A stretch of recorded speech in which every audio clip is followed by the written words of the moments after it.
Hello everyone आपण मानकु smart study in Odia channel स्वागत करुछु। सो डियर स्टूडेंट्स, आज हमें +2 सीएचएससी बोर्ड एग्जाम 2026 पई ऑप्शनल ओडिया ऑप्शनल जोटा हमें इच्छा दिन ओडिया कहूचे तार क्वेश्चन पैटर्न किभଳି रहइबो से विषय रे डिस्कशन करबा। केमिति तमरो प्रश्न आसीबो परीक्षा रे, तमे प्रश्न परीक्षा पैटर्न बा प्रश्न पत्र ढांचा जानी गले एग्जाम रे भलो भाबे आंसर अटेंड करि परिबो। जदि एपर्यंत क्वेश्चन पैटर्न जानिन ऑप्शनल ओडिया तेणु ये भिडियोटा को निहाती आरंभ शेष पर्यंत देखो, कहीं वीडियो देखला परे आपणकर जो डाउट रोचे क्वेश्चन पैटर्न को लेकिन सबकि दूर हो आपण जानीपर को यूनिट रु केते मार्क रो क्वेश्चन आसूची, को यूनिट रो क्यों टॉपिक आम इंपोर्टेंट, को टॉपिक को आम स्किप करूँ सबकि बुझेदेवी वीडियो। आउ गोटे टिप्स बतेबी केमिति तमे यही ऑप्शनल ओडिया रे 90+ अर्थात 90 रु अधिक रखिपर से विषय केते गुडे टिप्स भी बतेबी। दयाकोरी भिडियोटी को शेष पर्यंत देखो। चलतु स्टार्ट करवा आज ऑप्शनल ओडिया एग्जाम पैटर्न को। ऑप्शनल ओडिया रे पिला माने तमर कौन होची ना यूनिटी 1 जोटा रहउची यूनिटी 1 ते तमर ऑलरेडी इंटरनल एग्जाम रे क्वेश्चन पड़ी जिवो यूनिट 1 टा। यूनिटी 2 रु तमर यूनिटी 2 3 4 5 तमर फाइनल एग्जामिनेशन +2 बोर्ड एग्जाम रे तमर यूनिटी 5 पर्यंत क्वेश्चन पड़िबो। यूनिटी 2 रु यूनिटी 5 पर्यंत फाइनल एग्जाम जोटा बोर्ड एग्जाम कहूँ से तुम 80 मार्क एग्जाम दब। टोटाली समय तुम 3 घंटा रोचे। यूनिटी 2 रु जो क्वेश्चन आसो ताहा 5टा टॉपिक रोचे। तुम देखिपार यहाँ प्राचीन मध्यकालीन कविता अर्थात यहाँ कविता विभाग 5टा टॉपिक रही। ये 5टा टॉपिक रु तुम एमसीक्यू 3टी पड़ो, दुईटी 1 नंबरिया प्रश्न जोटा कि गोटे वाक्य उत्तर दिया पड़ो, 4टी 2 मार्किया प्रश्न पड़ता से तुमको 3टी उत्तर देवाक पड़ो, गोटे को छाड़ा पड़ो। 3 नंबरिया प्रश्न 3टी पड़ता से तुमको 2टी उत्तर देवाक पड़ो, गोटे छाड़ा पड़ो। ये जिते सब टॉपिक दि जाइए देखो, ये जो 5टा टॉपिक दि जाइए एग्जाम रे जिते बेले भी तुम क्वेश्चन तैयारी होची लॉन्ग क्वेश्चन स्पेशल कथा कहवा। लॉन्ग क्वेश्चन कौन हुए ना पिला माने जदि 2025 रे 2025 कथा कहवा 2025 रे ए टॉपिक रू गोटे क्वेश्चन आसला ता और 2टा लॉन्ग क्वेश्चन आसे ना ए टॉपिक रू गोटे क्वेश्चन आसला ताहले 2026 रे जो क्वेश्चन तुम बनिबो 2026 रे ये 2टा लॉन्ग क्वेश्चन को तुम स्किप कर दियो। अर्थात ये 2टा टॉपिक रो जिते सब लॉन्ग क्वेश्चन होची तुम ताकू स्किप कर दियो, छाड़ी दियो। या को छाड़ी जो 3टा लॉन्ग क्वेश्चन रहउची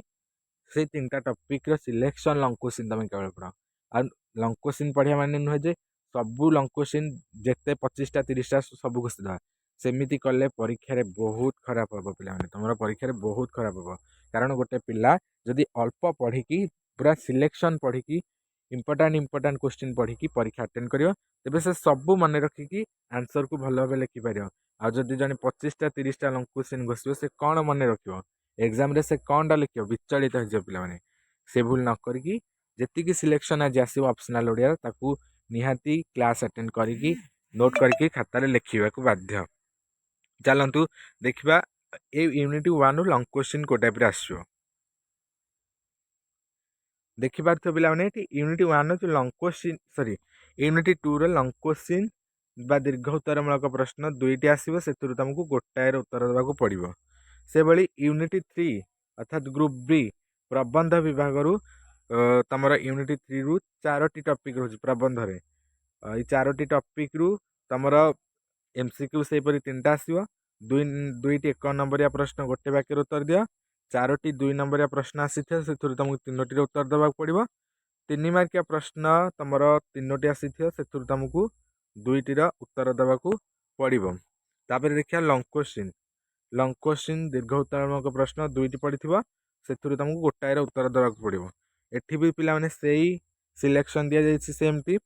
तुम जदि 2025 रे आसीथिला कोन क्वेश्चन ना आध्यात्मिक भित्तिर क्वेश्चन आसीथिला, समानता स्वाधीनता भातृत्व क्वेश्चन आसीथिला। ये 2टा टॉपिक लॉन्ग क्वेश्चन को तुम स्किप करि परिबो। बाकी जो 2टा टॉपिक रहला सत्यमेव जयते छोट ही सुंदर ये 2टा टॉपिक लॉन्ग क्वेश्चन को तुम प्रैक्टिस कर पिला माने। ये 2टा टॉपिक को छाड़ी दियो कारण ये 2टा ऑलरेडी आसी 2026 रे आसीबार 100% चांस नाही किंतु ए दुईटा टॉपिक रो लॉन्ग क्वेश्चन निहाती आसीबो पिला माने परीक्षा देखि आस कमेंट कहबो केते क्वेश्चन तमे अटेंड करि पारछो तापर एबे हम देखिया यूनिटी 4 यूनिटी 4 रु पिला माने सेम टू चारोटी गल्प रहुଛି एटा गल्प विभाग पिला माने यूनिटी 4 टा तमरो गल्प छोट छोट गल्प रहुଛି चारोटी टॉपिक रहिଛି ए चारोटी टॉपिक रु सेम तीनोटी एमसीक्यू प्रश्न आछो दुईटी एक मार्किया प्रश्न गोटे वाक्य उत्तर दियो तीनोटी 2 नंबरिया प्रश्न पड़ितो सेतुर तुमको दुईटी रो उत्तर देबाकू पड़िबो सरी एटा प्रिंटेड मिस्टेक अछि चारोटी एटा पिला माने चारोटी 2 नंबरिया प्रश्न आसीथे सेतुर तुमको तीनोटी रो उत्तर देबाकू पड़िबो जोटा कि 6 मार्क टोटली 3 मार्किया प्रश्न दुईटा आसीथे सेतुर तुम 3 मार्किया प्रश्न तीनटा आसीथियो सेतुर तुमको दुईटी रो उत्तर एटा भी टिके मिस्टेक हे जायछि प्रिंटेड मिस्टेक दीर्घ उत्तरमूलक लॉन्ग क्वेश्चन तुम दुईटा आसते से गोटे कर 2025 रे एठी भी सेही टाइप रो तमे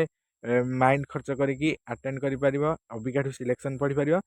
2025 रे पिला माने बाउंस राणी आउ कोन मा आसिलेनी ए दुईटा टॉपिक रो क्वेश्चन ऑलरेडी आसी जायछि बट मेडिकल कॉलेज रे मेहर जयंती आउ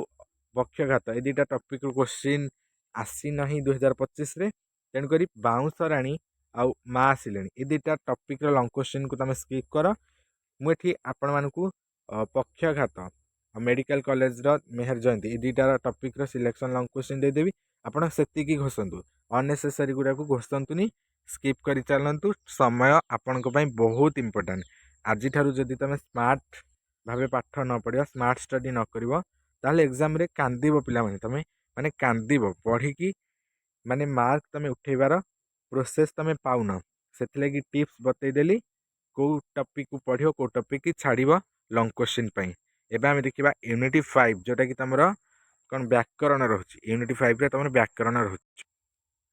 यूनिटी 5 पिला माने तम मानक पई बहुत इजी यूनिटी 5 टा तम मानक पई बहुत सहज काहे की सहज मेठी तमको कहूची देखो यूनिटी 5 रे पिला माने कोन हेजो ना से व्याकरण रही व्याकरण रु मोस्ट इंपोर्टेंट अलंकार ही प्रश्न आसूची सब वर्ष आपण प्रीवियस ईयर क्वेश्चन को एनालिसिस करंतु देखिबे ए अलंकार ही क्वेश्चन आसूची अलंकार किपर क्वेश्चन आसुंती देखंतु अलंकार क्वेश्चन एपरि आसी अनुप्रास जमक श्लेष ए तीनटा अलंकार भितर क्वेश्चन गोटे आसूची आ उपमा रूपक व्यतिरेक उत्प्रेक्ष विभावना ए दिक अलंकार रु दुईटा क्वेश्चन आसीबो बुझेला ये अलंकार दुईटा क्वेश्चन अलंकार गोटे लॉन्ग क्वेश्चन कथा हम आलोचना करछे तमे कौन कर ना 2025 रे तमर व्यतिरक अलंकार आसला आ कौन ना रूपक अलंकार आसला जमक अलंकार आसला बट अनुप्रास आसीनी श्लेष आसीनी उपमा आसीनी उत्प्रेक्षा विभावना ये तिकर सिलेक्शन मु तुमको लॉन्ग क्वेश्चन दे देछि सिलेक्शन आज संध्या सुधा आसीजो सेटा देखिदेवे एतिकी ही पढ़ंतु लॉन्ग क्वेश्चन पई आउ यार एक मार्किया अलंकार संज्ञा स्वरूप लक्षण 100 मार्क अर्थात 100टी शब्द भितर तुमको लॉन्ग क्वेश्चन लिखा पड़ो 5 मार्किया लॉन्ग क्वेश्चन दुईटा तुम अटेंड कर 3टा देते तुम 2टा अटेंड कर संधि तुम एथुरु 3 मार्क पड़ो उपसर्ग भी तुम 3 मार्क पड़ो टोटाली सर्ट क्वेश्चन 6 मार्क पड़ो और लॉन्ग क्वेश्चन तुम 10 मार्क पड़ो बुझेला ये थिला आपण मानक पई ऑप्शनल ओडिया 90 प्लस रखार tips and exam pattern question ने केमिटी प्रश्न आसो सबकि डिटेल्स बतईदेली आशा कर भिडियो भल लगी संध्यारे आपण मानक पई optional Odia selection long question आसीज 20टी आपण भिडियो को निहाती देखिए सांग साथी को शेयर करूँ रही जय जगन्नाथ।